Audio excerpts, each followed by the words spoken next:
আসসালামু আলাইকুম, কেমন আছেন সবাই? নতুন ভিডিওতে আবারও স্বাগতম। আজ আমি আপনাদের সাথে শেয়ার করব আমি কিভাবে তেলাপিয়া মাছ বোনা করি। তো আমি কিভাবে তেলাপিয়া মাছ বোনা করি জানতে হলে পুরো ভিডিওটা দেখতে হবে। তো তেলাপিয়া মাছ বোনা করার জন্য আমি প্রথমে এখানে বড় সাইজের একটা তেলাপিয়া মাছ থেকে 4 টুকরো মাছ ভালো করে পরিষ্কার করে ধুয়ে পানি জড়িয়ে একটা গামলার মধ্যে নিয়ে নিয়েছি। এখন আমি মাছের মধ্যে কিছু মশলা উপকরণ মেখে নিব। তো অনেকেই তেলাপিয়া মাছ খাইতে চায় না, তেলাপিয়া মাছের মধ্যে এক্সট্রা একটা গন্ধ থাকে, এই জন্য এর মধ্যে আমি দিয়ে দিব লেবুর রস। লেবুর রস দিলে তেলাপিয়া মাছের মধ্যে এক্সট্রা কোনো গন্ধ থাকে না। তো লেবুর রসটা আমি দিয়ে দিয়েছি। এখন দিয়ে দিব পরিমাণ মতো লবণ, তারপরে দিয়ে দিব পরিমাণ মতো হলুদের গুঁড়া। হলুদের গুঁড়া দিয়ে দিয়েছি। এখন এর মধ্যে দিয়ে দিব পরিমাণ মতো মরিচের গুঁড়া। এখন সবগুলো উপকরণ আমি ভালো করে মাছের সাথে এভাবে হাত দিয়ে মেখে নিব। তো এইভাবে একটু সময় নিয়ে উল্টিয়ে পাল্টিয়ে সবগুলো উপকরণ আমি মাছের সাথে ভালো করে মেখে নিব, যাতে মাছের প্রতিটা অংশে মশলাগুলো ভালো করে মিশে যায়। এইভাবে কিছুক্ষণ মাখানোর পর দেখেন মাশাআল্লাহ মাছের কালারটা কতটা সুন্দর হয়েছে।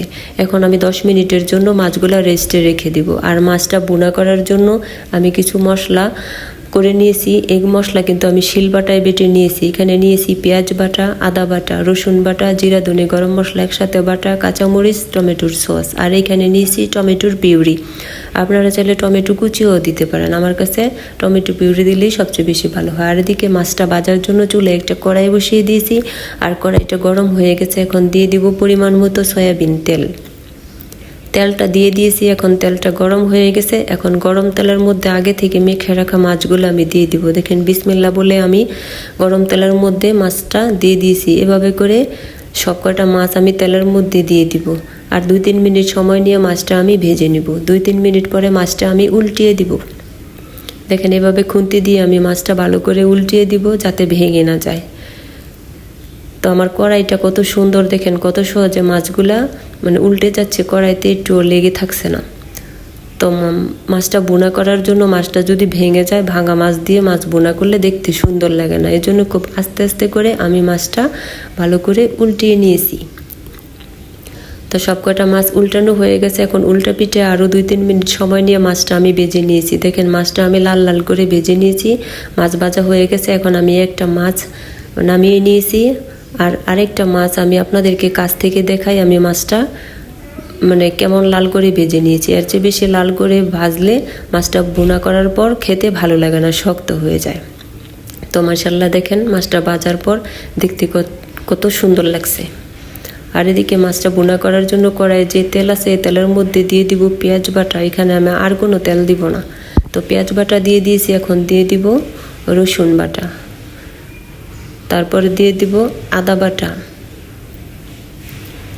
এখন দিয়ে দিব জিরা ধনে গরম মশলা একসাথে বাটা। তো সবগুলো উপকরণ দিয়ে দিয়েছি। এখন আমি খুন্তি দিয়ে ভালো করে নেড়ে চেড়ে মশলাটা 1-1.5 মিনিট সময় নিয়ে কষিয়ে নিব, যাতে মশলা থেকে কাঁচা গন্ধটা চলে যায়। এভাবে নেড়ে চেড়ে 1-1.5 মিনিট পরে এ পর্যায়ে এর মধ্যে আমি দিয়ে দিব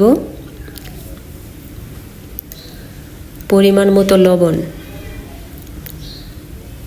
লবণ দিয়ে দিয়েছি। এখন এর মধ্যে আমি দিয়ে দিব পরিমাণ মতো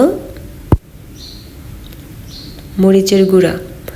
ঝালটা আপনাদের পছন্দ মতো কম বেশি দিয়ে নেবেন। আমার এই মরিচের গুঁড়াটা অনেক ঝাল। তারপরে দিয়ে দিব হলুদের গুঁড়া। এখন দিয়ে দিব টমেটোর পিউরি। এখন সবগুলো উপকরণ আবারও খুন্তি দিয়ে ভালো করে নেড়ে চেড়ে মশলার সাথে মিশিয়ে নিব। এভাবে কিছুক্ষণ নেড়ে চেড়ে মেশানোর পর এর মধ্যে দিয়ে দিব অল্প একটু পানি দিয়ে নেড়ে চেড়ে এখন দিয়ে দিব টমেটোর সস দিয়ে দিয়েছি। এখন আবারও আমি ভালো করে নেড়ে চেড়ে মশলাটা কষিয়ে নিব 3-4 মিনিট সময় নিয়ে। 3-4 মিনিট পরে দেখেন মশলাটা কষানো হয়ে গেছে, আর মশলা থেকে তেল ছেড়ে গেছে, আর মশলাটা দেখতে কতটা মাখো মাখো হয়েছে দেখেন মাশাআল্লাহ। এভাবে আরও 1-1.5 মিনিট নেড়ে চেড়ে মশলাটা কষানোর পর এখন দিয়ে দিব অল্প একটু চিনি, কারণ টমেটোর পিউরিটা দেশি টমেটো ছিল, অনেক টক, যাতে মাছের বোনাটার স্বাদ ঠিক থাকে এই জন্য আমি 1/2 টেবিল চামচ চিনি দিয়ে দিয়েছি। চিনি দিয়ে আবারও ভালো করে নেড়ে চেড়ে এখন দিয়ে দিব জলের পানি। ঝোলের পানিটা আমি বেশি দিব না, কারণ মাছের বোনাটা আমি কিন্তু পাতলা করব না, একটু গাঢ় গাঢ় করবো, এই জন্য অল্প একটু ঝোলের পানি দিয়েছি। এখন আমি নেড়ে চেড়ে 4-5 মিনিট জাল করে নিব। 4-5 মিনিট পরে দেখেন ঝোলের পানির মধ্যে ভলক উঠে গেছে। এখন আমি আবারও নেড়ে চেড়ে 3-4 মিনিট জাল করে নিব। তো এভাবে 3-4 মিনিট জাল করার পর দেখেন ঝোলের পানিটা অনেকটা শুকিয়ে গেছে আর ঝোলটাও অনেকটা ঘন হয়ে গেছে। এই পর্যায়ে এর মধ্যে দিয়ে দিব ভেজে রাখা মাছগুলো। তো আমি ভেজে রাখা মাছগুলো একটা একটা করে দিয়ে দিয়েছি। তো মাছগুলো দেওয়া হয়ে গেছে। এখন খুন্তি দিয়ে ঝোলের মধ্যে মাছগুলো আমি ডুবিয়ে দিয়েছি যাতে মশলাগুলো মাছের ভিতরে ঢুকে। তো আবারও 4-5 মিনিট জাল করে নিব। এখন এই পর্যায়ে এর মধ্যে আমি 2-3 বার করে নেড়ে দিয়েছি। আবারও আমি নেড়ে দিয়েছি। এর মধ্যে আমি দিয়ে দিব ফালি করে রাখা কাঁচামরিচ। এখন দিয়ে দিব ধনেপাতা। ধনেপাতা দিয়ে আবারও আমি 1-1.5 মিনিট সময় নিয়ে মাছটা রান্না করে নিব।